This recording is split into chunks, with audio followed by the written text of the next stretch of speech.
Hola, bienvenidos a esta primera conversación que estamos organizando desde Dharma Comunicaciones. La gran pregunta es, ¿por qué hoy las marcas tienen que estar presentes en la conversación pública o en la esfera pública? Pretendo hoy tratar de analizar junto con ustedes algunos conceptos importantes y llevarnos juntos algunas recomendaciones o consideraciones para luego aplicar en nuestros trabajos o en el día a día de nosotros los comunicadores. Las marcas exitosas han saltado de la mente del consumidor a la esfera de la conversación pública. Antes, un poco los expertos en marketing recordaban, ¿no?, que un poco una marca exitosa ella era aquella que estaba siempre en la mente del consumidor, que tenía nivel de recordación, etc.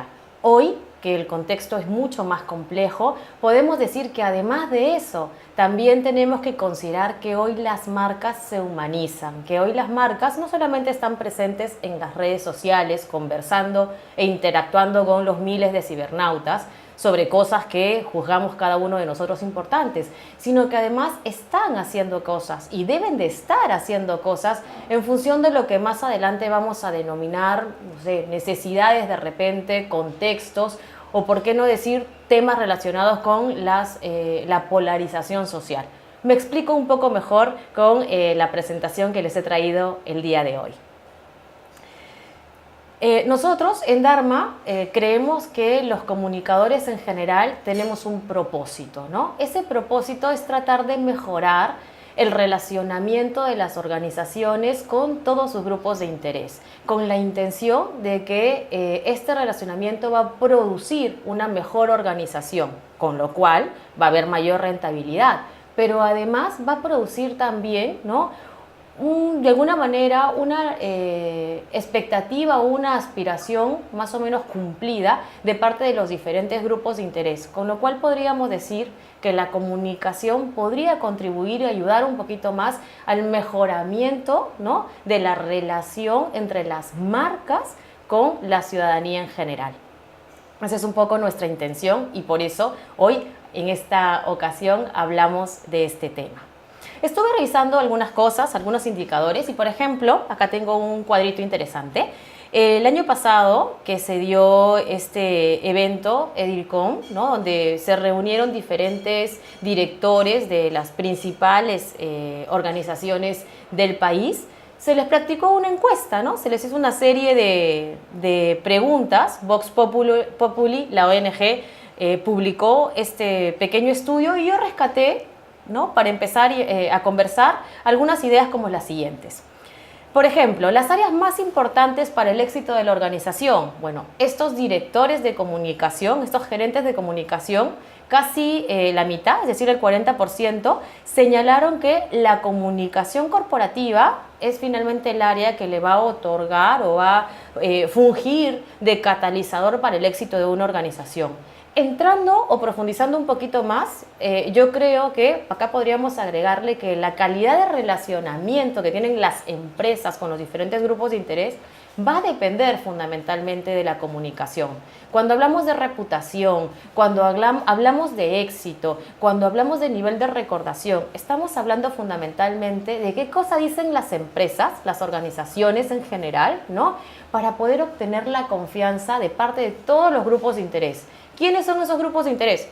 Los consumidores, por supuesto, los colaboradores o trabajadores, por supuesto, pero también están los proveedores, también están los medios de prensa, también están los líderes de opinión, está la ciudadanía en general. Y hoy, por ejemplo, con todas las condiciones y características que tiene nuestro mundo, podemos decir también que todas las acciones en función de la responsabilidad social para cuidar el medio ambiente, para cuidar el planeta, para que las comunidades, etcétera, alcancen un mayor bienestar, forman parte de este conjunto de grupos de interés. Importante destacarlo. El siguiente cuadrito, que también me interesó, y vamos a ir construyendo una historia todos juntos, pueden hacerme los comentarios que quieran en este momento y al final trataremos de irlos respondiendo, ¿sí?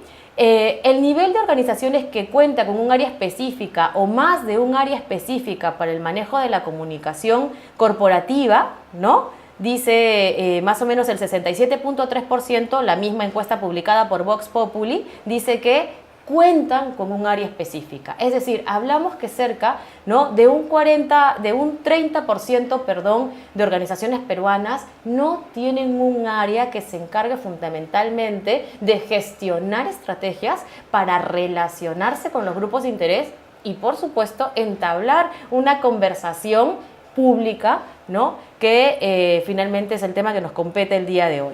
Otro cuadrito interesante, ¿no? Dice, la frecuencia con que la organización realiza estudios para el desarrollo de sus planes y actividades en comunicación corporativa, ¿no? Y ahí tenemos que, con poca frecuencia, el 59.1%. ¿Qué significa esto? Nos vamos a quedar con esta gran idea. En primer lugar, las organizaciones necesitan mantener una conversación pública porque tienen que impactar y generar confianza con los principales grupos de interés. Entre ellos vamos a destacar también, y por qué no, la ciudadanía en general, ¿no? Además entendemos que todos estos públicos se interrelacionan y conversan entre ellos. Hay que mantener con ellos esa confianza y esa credibilidad de lo que realmente está haciendo la empresa y cuál es su propósito, ¿no? Además, nos quedamos con la idea de que todavía existe un 30% de organizaciones peruanas que no cuentan con empresas, con áreas en sus empresas que se dediquen a esta fundamental actividad. Y en tercer lugar, ¿no?, que se le destina de alguna manera investigación por el tema de los recursos, poca investigación, ¿no?, a conocer quiénes son los públicos de interés o los grupos de interés que tenemos enfrente. Conocerlos significa saber sus expectativas, saber sus aspiraciones, pero fundamentalmente saber cómo hablarles, cómo construir una conversación a partir de sus necesidades, a partir de sus urgencias, a partir de aquello que ellos están pensando en este momento, ¿no? Esas tres cosas en tanto el estudio que se ha hecho aquí en el Perú. Sin embargo, me tomé también la libertad de poder buscar algunos estudios a nivel de Latinoamérica, ¿no?, a nivel de Iberoamérica en general. Entonces encontré que este instituto, expertos en reputación, Corporate Excellence de España, ha realizado el año pasado, también durante el 2017, entre mayo y septiembre, si no me equivoco, un estudio para saber cuáles son los principales riesgos en términos de reputación, en términos de credibilidad, al cual se enfrentan las empresas en estos contextos cambiantes. La situación que tiene hoy el país es una situación que tiene características, ¿no?, que también las puede tener, no sé, otros países como Colombia, como Ecuador, como Chile, ¿por qué no? E incluso las cosas que están pasando en términos de movimientos sociales como España, por ejemplo, y otros países. En ese sentido, ¿no?, el trabajo de campo de este estudio, que ahora les voy a contar algunas piezas chiquitas pero valiosas e importantes, ¿sí?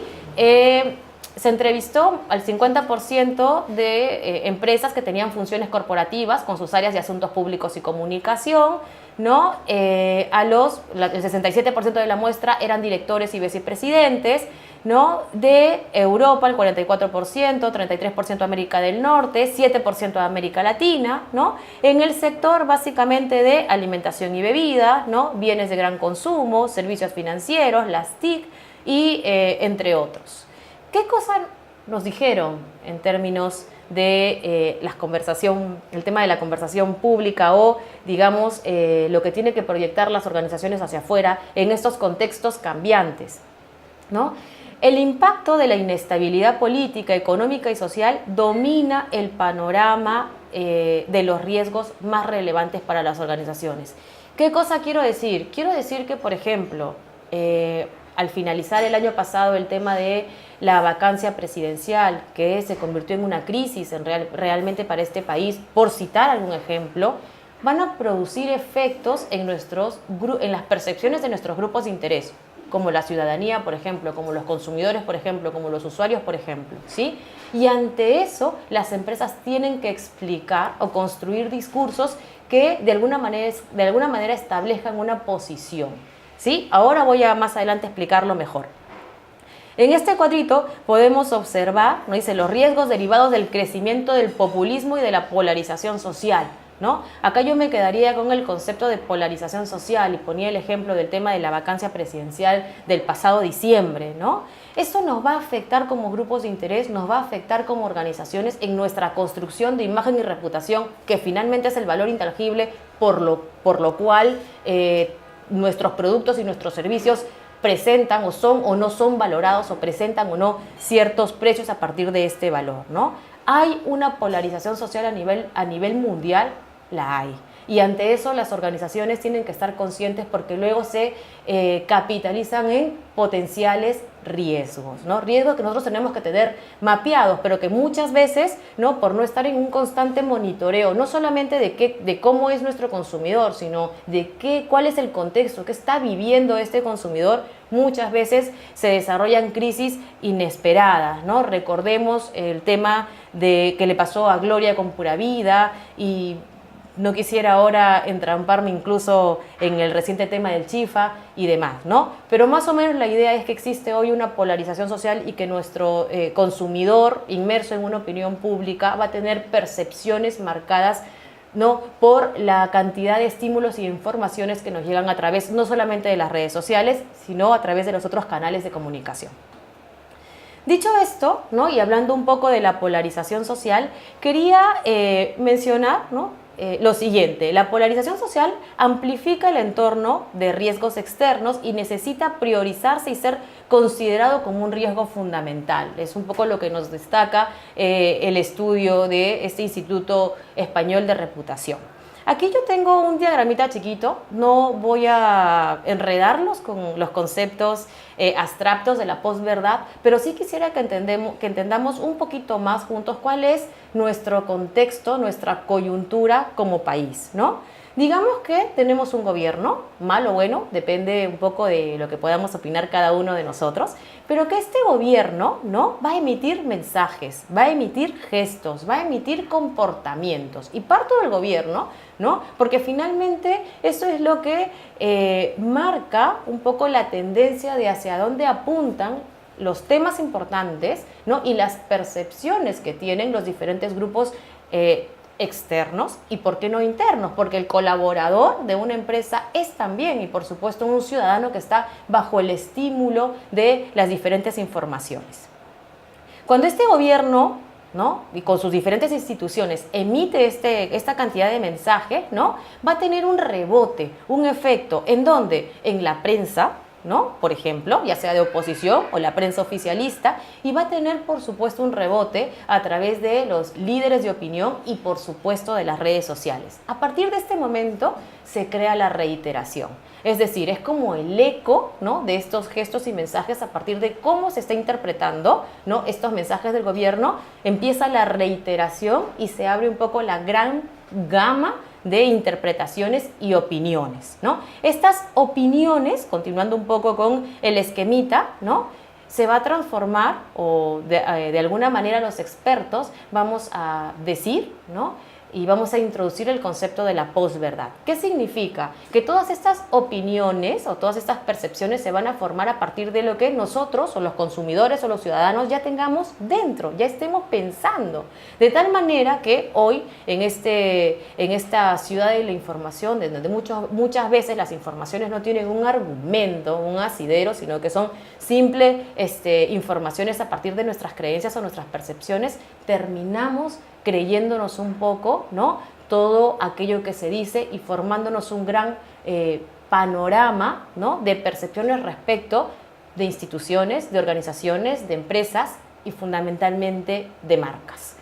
Es ahí, ¿no? Donde quisiera simplemente, a grosso modo, destacar, ¿no? Dice, la relevancia de las acciones empresariales para mitigar la polarización social o el populismo. La primera gran cosa, ¿no? Es entender mejor las expectativas de la sociedad respecto de los negocios.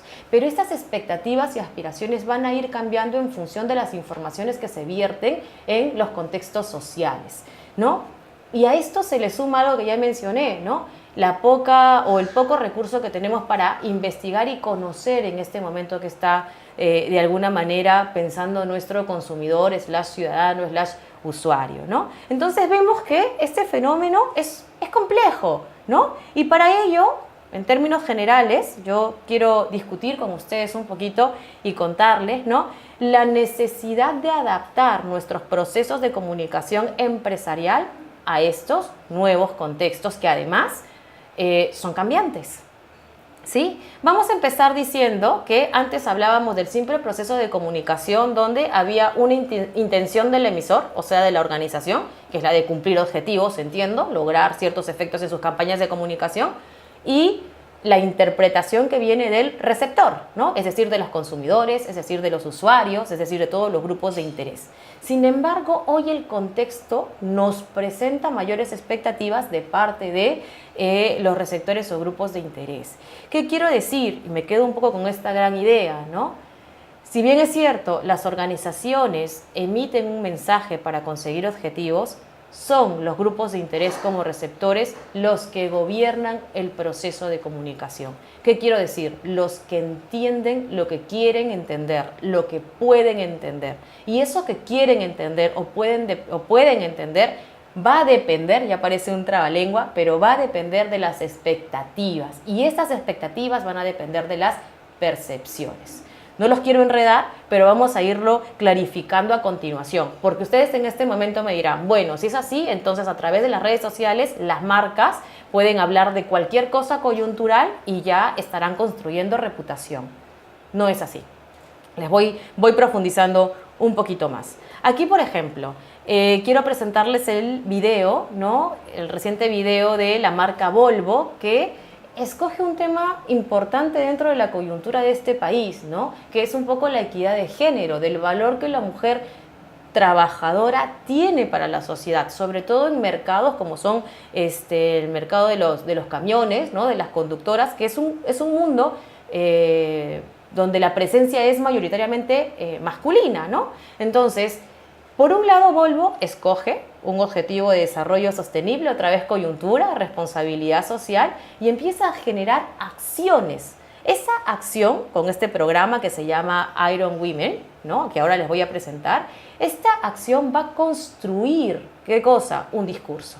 Y este discurso va a poder ser difundido a través de las redes sociales o de los canales de comunicación convencionales. ¿Qué quiero decir? Estar en la coyuntura, hacer que las marcas generen conversación pública, no significa de ninguna manera colgarnos de algunos escándalos o etcétera para meter un comentario. Eso puede darte algún rédito de manera instantánea, pero de ninguna manera te va a ayudar a construir reputación. Construir reputación en términos de conversación pública significa generar, ¿no?, acciones que estén vinculadas a las aspiraciones, necesidades y expectativas de nuestros principales grupos de interés para luego difundir, tomando como base lo que más adelante, y ustedes que son también comunicadores como yo, denominamos coherencia. Les presento un poco lo que está haciendo Volvo y les reitero, si quieren, empecemos con los comentarios, vamos a conversar un poquito, mientras les voy dando algunos otros conceptos que nos permitan reflexionar sobre el tema. Cada 3 horas, un peruano muere en la carretera. ¿Cómo podemos mejorar la actitud de los conductores sobre la seguridad vial en uno de los países con el tráfico más peligroso del mundo? Simple, rompiendo paradigmas.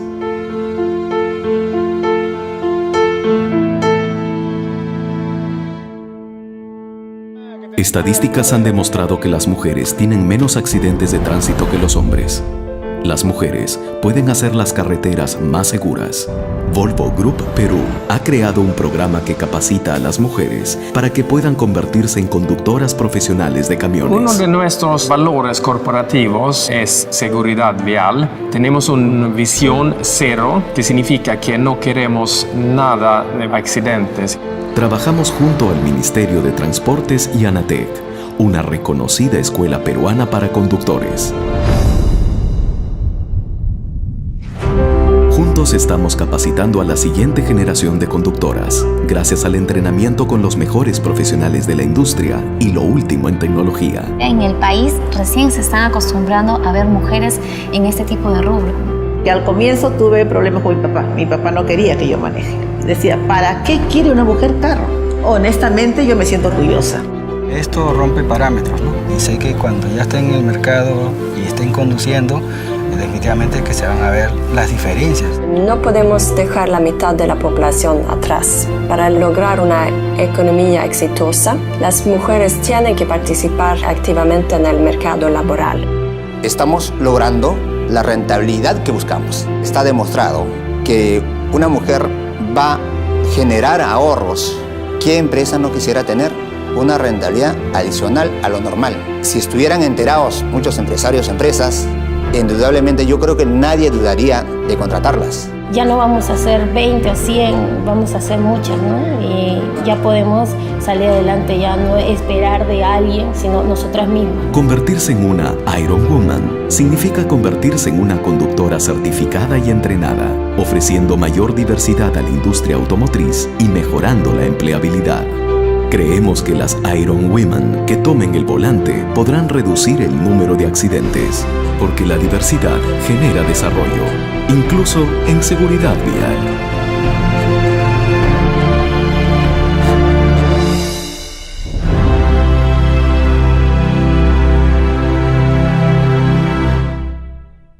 Luego de ver un poco esta pieza de comunicación de Volvo Perú, me quedo con lo siguiente.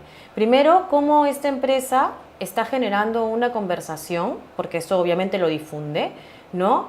Es una conversación en la esfera pública, pero a partir de la acción que ellos están realizando en un contexto que es este. ¿Cuál? El peruano, de las necesidades de Perú, de las brechas que tiene el Perú, de las expectativas y de las aspiraciones que tenemos los ciudadanos en temas tan importantes como este que está resaltando Volvo. Lecciones que me podrían quedar más o menos claras, yo se las comento y ustedes me comentarán también qué opinan al respecto. Primera gran cosa, ¿no? Estar en la conversación pública no significa, ¿no? Esto es como aprendizaje también del tema de Volvo, ¿no?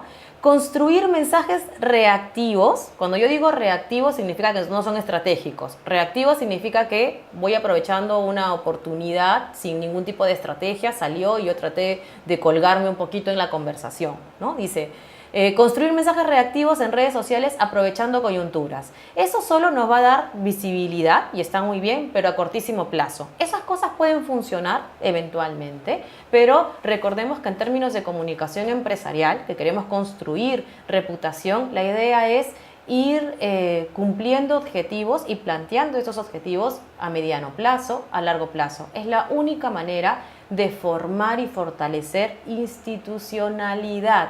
Las organizaciones tienen que tener, ¿qué cosa? Institucionalidad, ¿sí? Número 2, ¿qué cosa no es conversación pública, ¿no? Enfocarse solo en una estrategia digital sin considerar el entorno offline. Esa es otra de las cosas bien importantes. Cada vez que hablamos de que las marcas se están humanizando y tienen que conversar, nos quedamos un poco con la sensación de solamente usemos el entorno digital. El entorno digital es una herramienta valiosísima, pero en tanto se condiga con las acciones que hacemos en el offline. Eso nos va a permitir articular un mejor discurso en la esfera pública como marca. Olvidarse del propósito de la organización y de sus planes a largo plazo. El propósito de la organización es básicamente, ¿no?, lo que nos va a permitir construir la ventaja diferencial. Es la existencia de esa organización y eso va a ser, digamos, el corazón de todo nuestro nivel discursivo que se va a condecir, ¿no?, con las acciones que realicemos.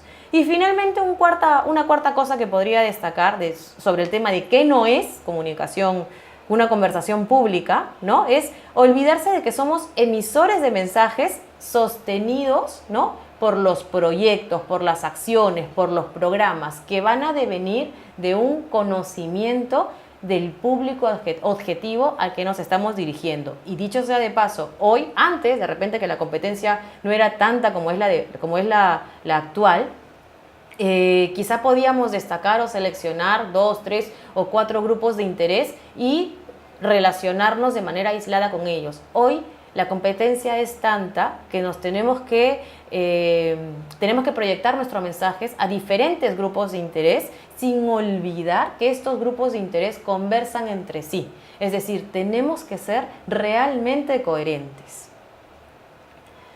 Quisiera recordarles un poco, ya con esto podemos ejemplificar de una mejor manera qué significa sostener y mantener una conversación pública de las marcas en función de la consecución de objetivos, en el sentido esencial o estricto, fortalecer reputación. Recordemos el fenómeno del niño del año pasado. Ahí ustedes pueden recordar, ¿no?, el gran ejemplo que nos dio, ¿no?, ante los diferentes medios de comunicación Evangelina Chamorro, ¿no? Chamorro, un ejemplo de lucha. Y tenemos datos, por ejemplo, que los daños causados por el niño costero entre marzo y abril del año pasado, ¿no?, se perdieron 3.100 millones, ¿no?, de dólares, 1.6% del PBI, según el INDECI, 2.100 millones de soles para el agro y la ganadería, según Conveagro, ¿no?, perdón. Y 85 se dio, es una pena, ¿no? 85 decesos, 270 heridos, 20 desaparecidos, 800.000 damnificados, etc. Es decir, bueno, no tengo que explicar un poco la cantidad de daños que sufrió la costa, en especial la costa norte de nuestro país. Ante eso, hay diferentes aspectos, pero el aspecto que nos compete el día de hoy es básicamente mirar cuáles fueron la participación de las marcas. Bien. Participaron marcas como la de Cencosud, Congon, Metro, ¿no? Tenemos ahí diferentes supermercados, Totus, etc. ¿Por qué? Estas marcas en general pudieron haberse hecho presentes a través de la conversación pública y decir que lamentaban los hechos y nada más. Sin embargo, fueron pensando en aspectos importantes de las necesidades de estas personas, ¿no? Por ejemplo, necesitamos lugares de acopio y se convirtieron ellos en lugares de acopio, ¿no? Ustedes recordarán esta gran ola de solidaridad de parte de casi todos los peruanos para ayudar a los damnificados del fenómeno del niño. Así aparecieron estas marcas, diciendo y haciendo cosas pequeñas, mínimas, pero haciendo cosas. Es así como se puede iniciar y fortalecer una conversación pública en función de nuestras coyunturas. Es decir, estamos mirando lo que necesita el otro, actuamos y difundimos. Eso es, digamos, un poquito el flujo. Tenemos además la participación de marcas, ¿no?, como Latam, como Peruvian, ¿no?, que ellos decidieron apoyar en términos de traslados y viajes, que es parte de su rubro, es parte de su propósito. Estuvieron presentes, lo apoyaron de esa manera y difundieron.